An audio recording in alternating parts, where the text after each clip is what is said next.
What's up, NBA fan? What's up, all sports fan? This your boy JB, host of the Behind the Bench podcast networking channel, giving a shout out to the crew, to the members of the crew. Shy, Kelvin, KB Film Room, Big Dog Talk Sports. That's right, that's right. For everyone who's tuning in, we thank you for supporting Behind the Bench, subscribing to the channel, helping to make the show the best that it can be. I want to chime in on this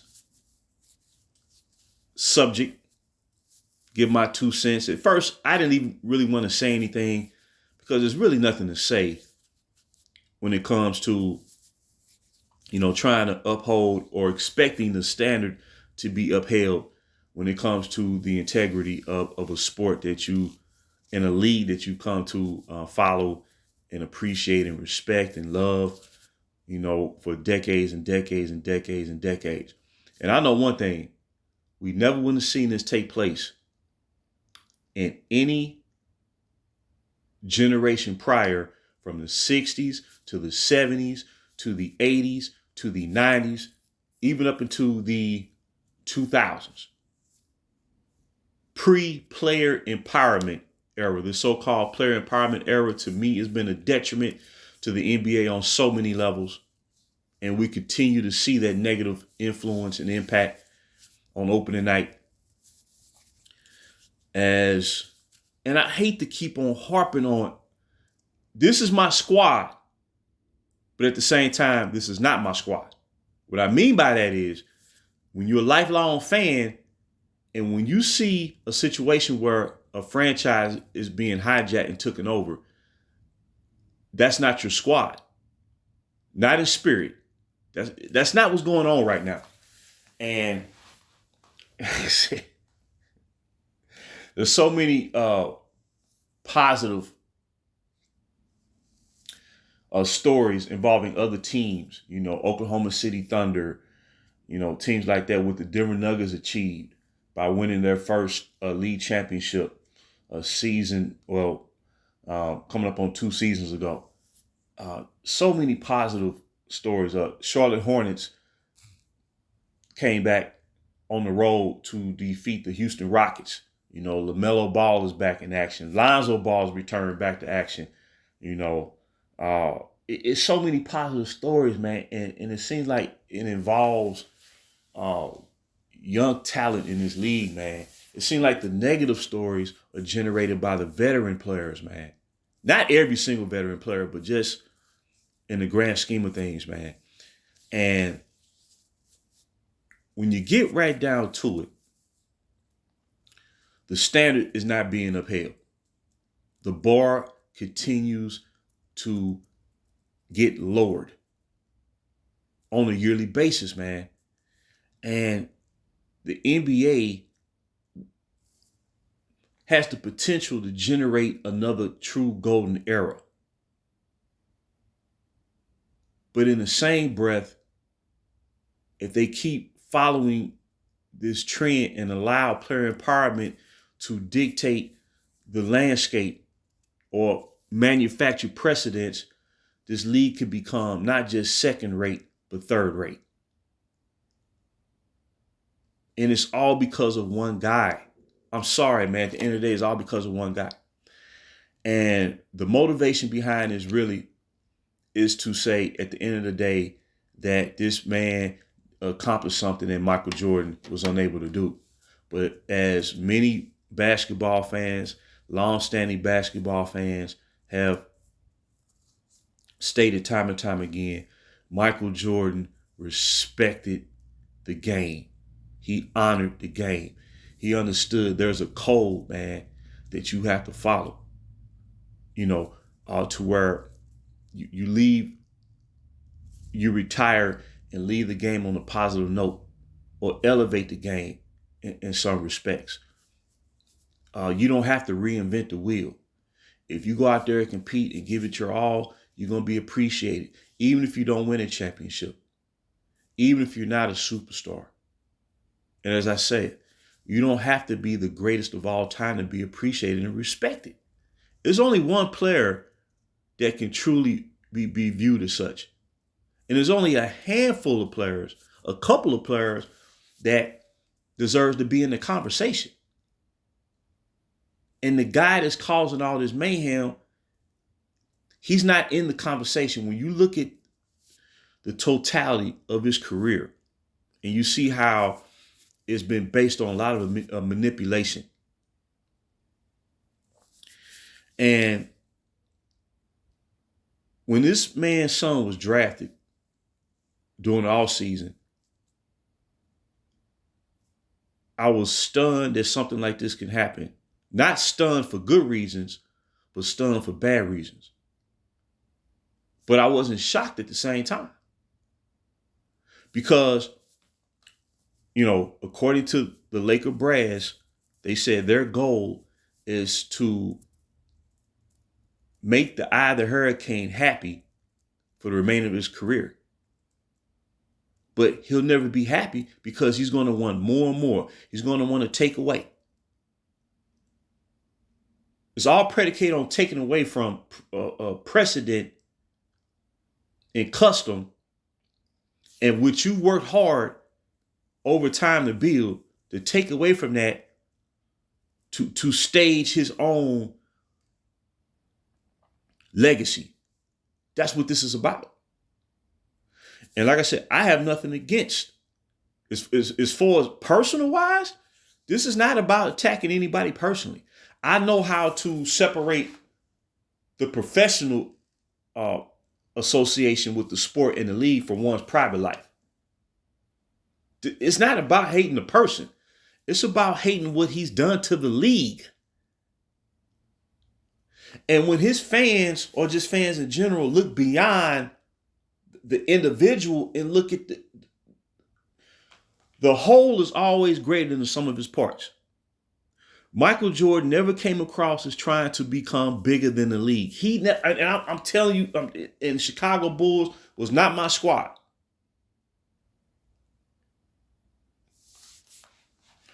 But when Michael Jordan conducted his career, you never got the impression that he felt that he was bigger than the game. Never, not one time. Not during his apex, prior to his first retirement, when he was, being called on to endorse one product after the next, where he was the number one professional endorsee of products as an athlete in the history of sports, which will probably never be duplicated. His essence was like, it's about the game. He elevated the game. He made his competition focus and compete at the highest level to where nobody could take shortcuts. He didn't take no shortcuts. His teammates didn't take no shortcuts. His opponents didn't take no shortcuts. Because if you try to take a shortcut against him, you're going to lose. So when he retired the first time, he only played 9 years leading up to his first retirement. He didn't rely on gimmicks, man, to gain any type of push for the public or the basketball world to view him as the best player or the greatest player that they've ever seen. Even Wilt Chamberlain said in the interview, the current players, when Jordan was an active player, everybody deserved to hand over 30% of their salary, of their earnings to Michael Jordan for what he's contributed to the sport of basketball.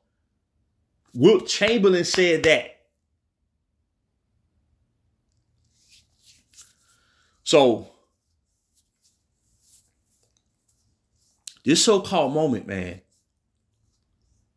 is at the expense of the credibility of a franchise. All this hoop. Just really think about this. Think about this. You cause all this mayhem, and then his crew, Clutch, sends out these signals. Well, if another team drafts his son, we're gonna send him overseas to play. And they know good and well nobody else was gonna draft him. because he's not an NBA player. And like I said, this ain't about him. Look, it's only 450 players with that are good enough to make it at this level and to be drafted or signed as a free agent or traded for or brought up through the G League on a yearly basis. 15-man roster on 30 teams. There's 450 players that are good enough to play at this level. So it's not a negative saying that his son is not an NBA player, because only so many players can play at this level. Okay, so what I'm trying to say is, when you do this, you're mocking the league. You're mocking the players who came before you, their blood, sweat, and tears to establish this league.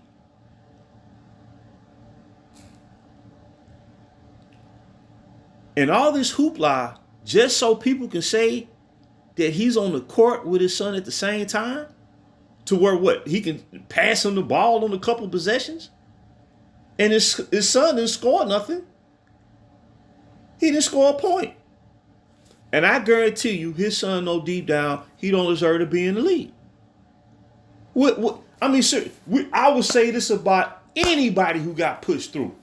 Now, you have situations historically where you have a player or a young man who was encouraged to play professional basketball because they was really tall.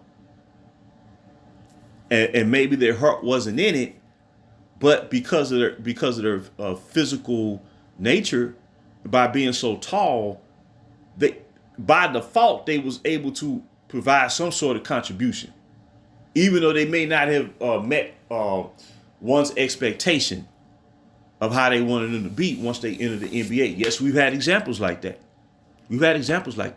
But I can't. But while that player who may have been pushed through, I guarantee you they was more than productive in college. I can guarantee you that.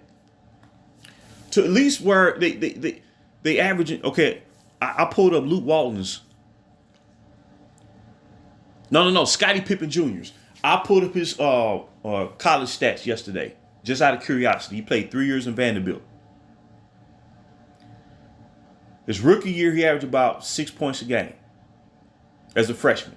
Now that could have been because he was recruited, he signed with Vanderbilt, and maybe I guarantee there's probably another player in his position that had more tenure, and therefore Scottie Pippen started as a backup. His last 2 years, his sophomore year and his junior year, he averaged 20 points a game. He averaged like about 20 and a half points a game. So when you see a player like that get drafted, you say, okay, I can see that maybe he can do something when he comes in the league. And he's been a productive player. Ironically, he was drafted by the Lakers. I believe he was sent out to the G League. He was waived, and he signed with Memphis, and now they've signed him to a guaranteed contract. So he got a stable situation in Memphis. Memphis is going to be a good team this year. Luke Walton, when he was in college out of Arizona, he was averaging like 16 a game. Most of your wing players in college, like Grant Hill averaged about 17, 18 a game in college. Michael Jordan averaged about 17 points a game in college. Brandon Ingram, Jason Tatum averaged about 16 and a half, 17 points a game in college as a wingman. This young man averaged 4 points a game. Most McDonald High School All-Americans to be selected as one of the 24 best high school basketball players in the nation, you at least averaging 25 points a game. Guaranteed, you at least averaging 25 points a game. His son averaged 14 points a game playing varsity basketball. Now, I'm not saying that's bad. On a high school level, I'm not saying that's bad. But that's not warranted being selected as a McDonald's High School All-American. This is what I'm talking about. Michael Jordan did not do that. He did not manipulate the system to give his sons an advantage. They had to go out there and try to earn it. Neither one of his sons were selected as McDonald's High School All-Americans. They may have tried out. Where actually you have to be selected for something like that. But they went to college, man. They tried, an attempt to play basketball on the collegiate level, and it was proven that they were not capable of playing at the NBA level. That was the end of that, man. Wasn't nobody sitting there trashing the son, saying, man, or saying, oh man, his sons deserved a shot just because he's Michael Jordan's son. No, if Jordan would have tried to do that, or any superstar back then, Patrick Ewing, who had sons, any superstar who had a son back then, they weren't trying to push their son. Seth Curry did not Seth Curry, but Dale Curry, the father of Stephen Curry and Seth Curry, he didn't push his sons to the NBA. Steph Curry earned that. Seth Curry earned that. So when they turned pro, it wasn't this. You didn't feel this sense of manipulation or hijacking the system to push them through. No, they earned that. So you didn't have no issue. Luke Walton, he averaged about 16 points a game in college. Yes, his father was a Hall of Fame player, Bill Walton, won a world championship. Arguably the second greatest men's collegiate basketball player ever behind Kareem Abdul-Jabbar. Well, Lou Alcindor originally at UCLA. Now did Luke Walton? That was a situation where the benefit of the doubt, possibly, but he was a legitimate player. He wasn't a star player, but he was a legitimate role player who contributed to back-to-back titles with the Lakers in 2009, 2010. So we got situations like that all across the NBA. That's not an issue, man. When a player from the past retired, like Rick Barry, Hall of Fame player, easily top 50 all-time player. He had like 3 sons.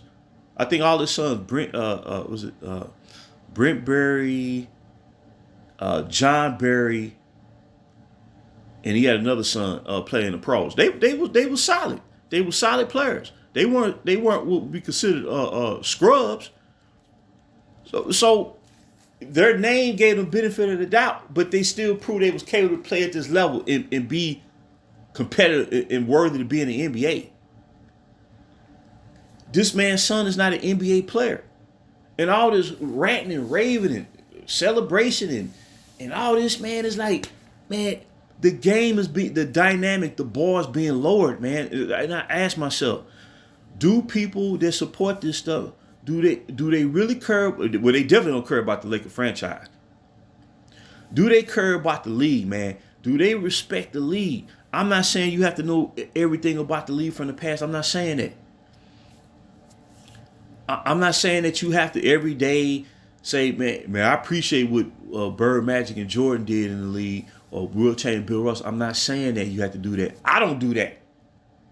What I'm saying is, man, they established a standard, man, through their sacrifice, through their blood, sweat, and tear, to where you would in the 80s, man, nothing like this would ever happen. It wouldn't even be a thought. If someone even brought this to one's attention, man, it would be a joke. They'd be like, "Are you serious?" That's how bad the bar's been lowered. And the eye of the hurricane, man, he's not worried about that, man. He's not worried about that. This is about him anyway. This is about him trying to feel his ambitions, man, his ego. So he got another distinction between him and Michael Jordan. But like I said, Michael Jordan had to resort to that. His sons are his sons. So that's the thing. His sons are his sons, man. Nobody was sitting there tripping off the fact that they didn't make it to the NBA. Everybody moved forward and went on with their life. I don't get the impression that his sons were devastated they didn't make the NBA because they gave it their best effort. That's all you can ask. Give your best effort, man. And if you prove you're not good enough, you can be satisfied. Say, you know what, man, I gave my all, man. Now I know where I stand. That's not what's going on in this situation, man. And he's going to go against the grain of everything that has made his league great. So he's standing up just like The players of the 80s, they stood on the shoulders from the players of the 70s. The players of the 70s stood on the shoulders from the players of the 60s. That's why the past is so vital. That's why history should be upheld and respected in the grand scheme of things. But see, what's happening is, the longer that this dude is in the league and operating the way that he does, it creates a reaction. It creates a dynamic where his supporters, to justify the actions, will downgrade the past. This didn't happen. The trashing of the NBA past didn't start happening until over the recent 10 years.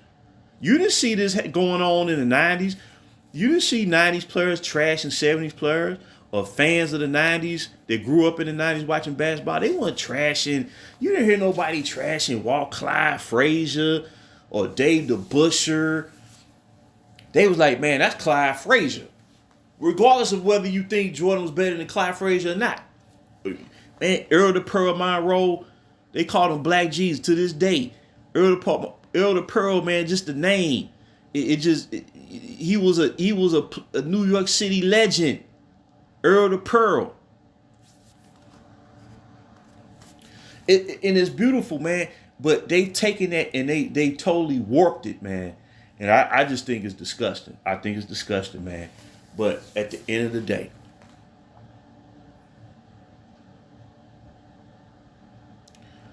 the Laker front office is being stretched so thin. They're being asked to do something that is practically impossible unless manipulation occurs. They're being asked, they gave up the future to win now. And now that they see the negative impact of that, at the same time that they're in win now mode, they're being asked to rebuild for the future. And then they're being asked to promote a sideshow. Now, I ask Laker fans, man, who may be supporting this, man, are y'all cool with y'all franchise and your organization being mocked and made the butt of jokes of over this situation? Me personally, man, I've invested too much time. I put in too many years, man, and I'm just a fan. It's out of my control. But to see the outside world, basketball world, mock the franchise because of the situation, man, it makes me sad. Now, if fans are cool with that, that's their choice. Me personally, man,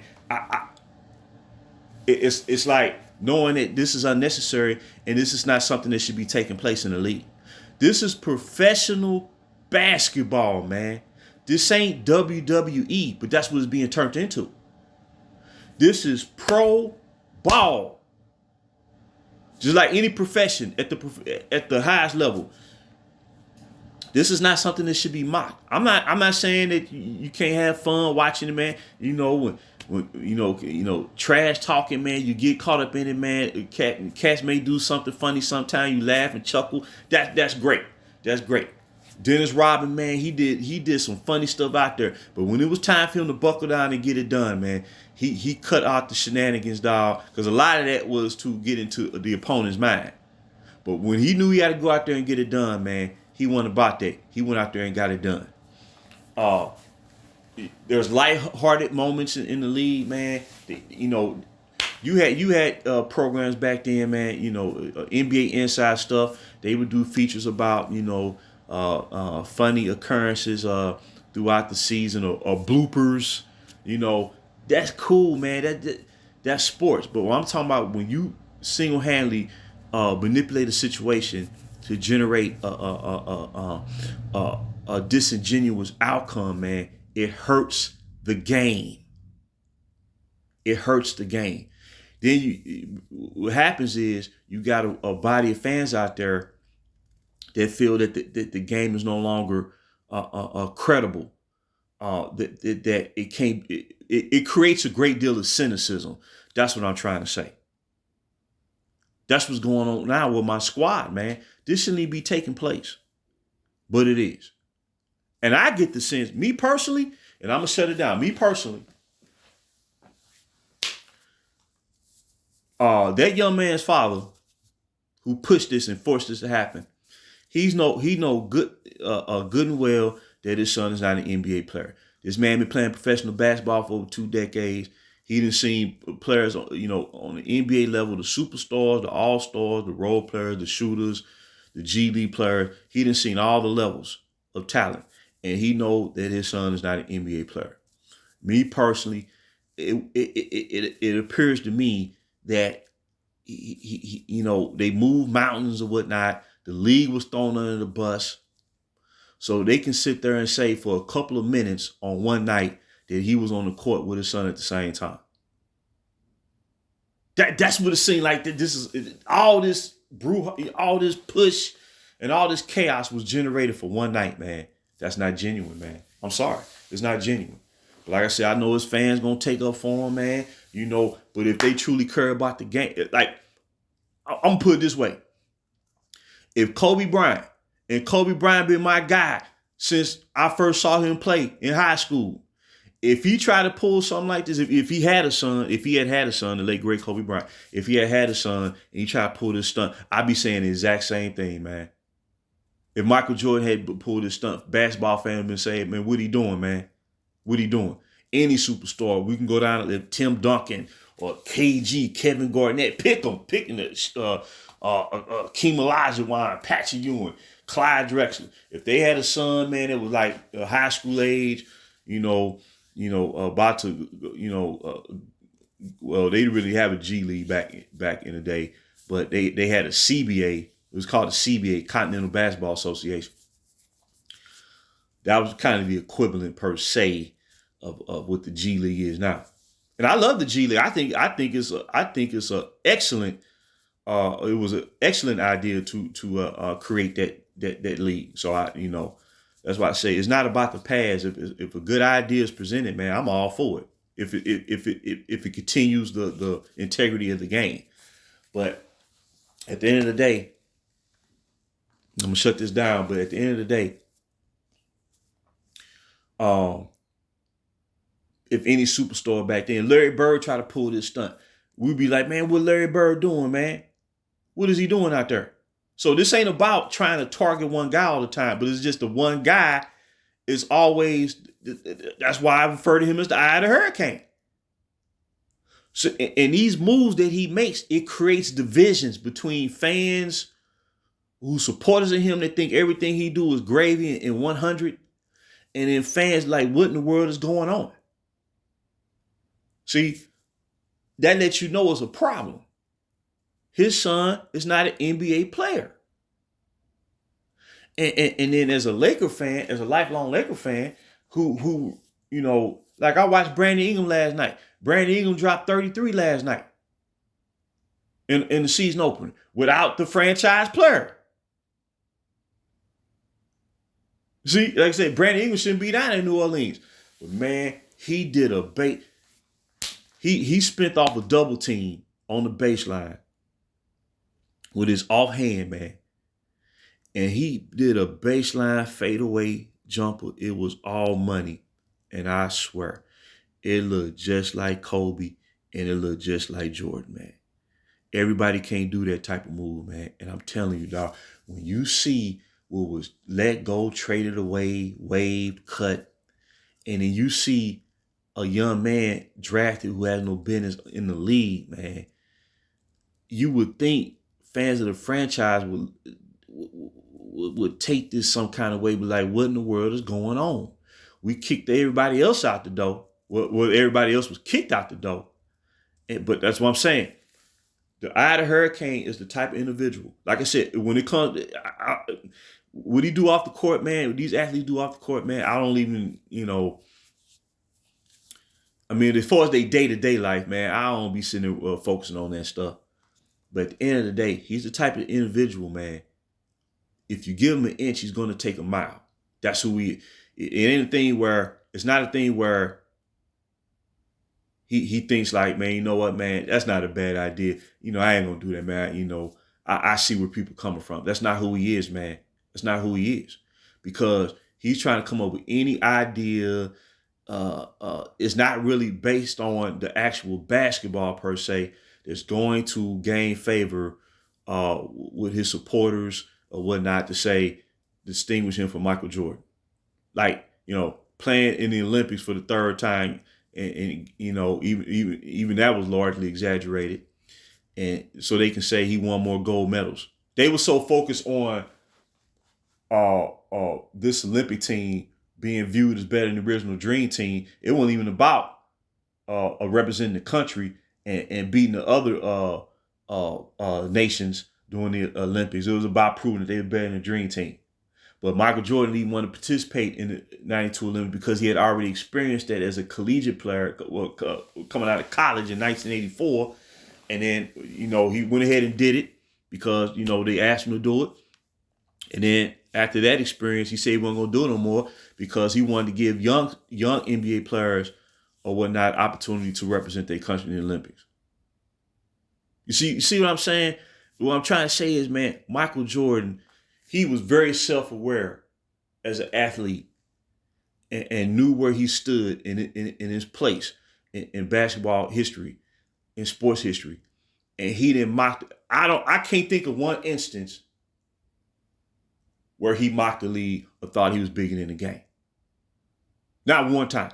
And when I say, and he could have did it, because he got the resume where he could let people know every day what's up, man. But he got so much character and so much grace.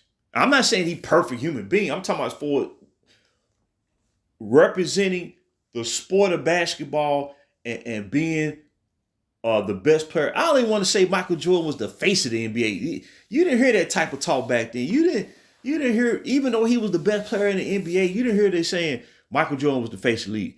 They was like, well, who can come along and beat this guy? That's what it was.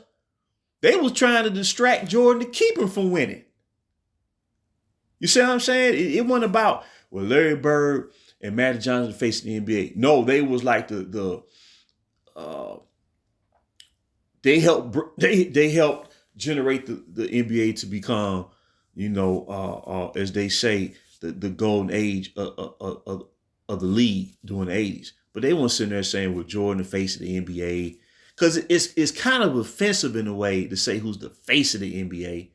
Because anybody can be pushed to be the face of the NBA. You talk about it long enough and you push them long enough, but are they winning? The most popular player back then was the one who won, who hoisted the trophy by season's end. Well, they stopped that years ago. Jokic won the title in 2023. They talked about him for 2 days. And it was right back to the same old nonsense. Dirk Nowitzki won the title in 2011. They're like he ain't even win it. 2 days, it went back to the same nonsense. Boston Celtics won the championship. They talked about it for 2-3 days because they did win their 18th championship in franchise history. Then it was right back to the same old nonsense. Back in the day, Mose Malone outplayed Kareem in the 83 finals. Mose Malone got the shine all season as he was the game's best player by season's end, as well as the league MVP that year when he led Philadelphia to the promised land, 4-4-4. Bird came back and won the title in 84. He got the shine. Magic avenged that loss in 84. He got the shine. Then Bird got it again. Magic got it again. Then you had tremendous players along the way, showing they worth. That they was worthy to be considered on that level, but they still had to prove it out there on the court. So I don't get off into who the face of the league is, man. Especially when you're not winning. So what I'm saying is, man, this thing, the Lakers should have parted ways 2 years ago. They should have parted ways 2 years ago and got control of their franchise back.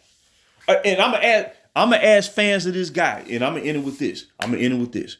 Do fans of this guy, do y'all truly respect the Laker franchise? Do y'all truly respect the Laker franchise? Since that's the team that whose jersey he's wearing.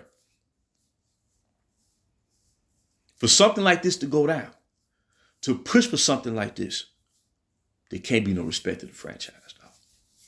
And that's my point. So once again, I'd be glad when all this is over and simply get my team back. But I just want to drop there real quick. And until next time, this is JB for BTB Behind the Bench.